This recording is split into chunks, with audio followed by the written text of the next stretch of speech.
For United and Delta flyers, the elite status game got a little bit harder in 2014. Starting this year, you no longer need to accrue a certain number of elite qualifying miles or segments. It's also about how much you spend. Both airlines now require certain spend amounts on United or Delta ticketed flights in order to maintain elite status. So it's just yet one more hoop to jump through, and not all expenses on tickets count towards elite status spend.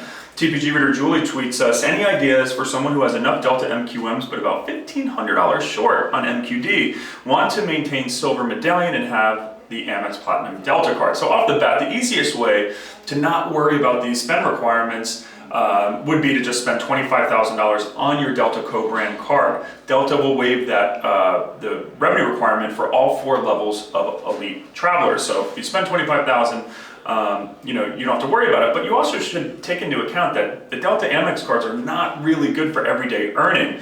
For example, on gas, you're going to earn 1 Delta mile per dollar spent versus plenty of other cards like the Amex Premier Rewards Gold card, which will give you 2 points, and then you can transfer them to Delta or a number of other partners. So in spending $25,000 on the Delta Amex cards, you're losing a lot of value by not putting that spend on other cards.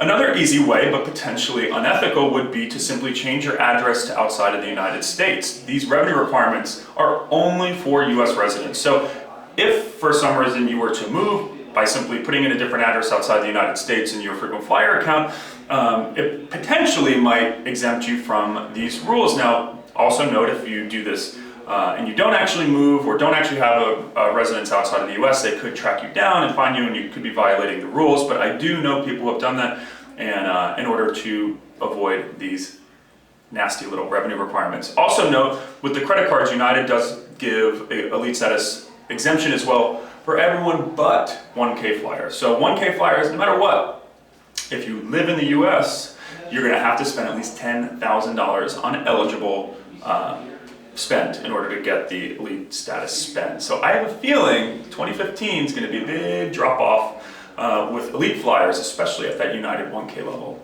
Any other questions? Tweet us at The Points Guy, and make sure you like us on facebook.com/The Points Guy.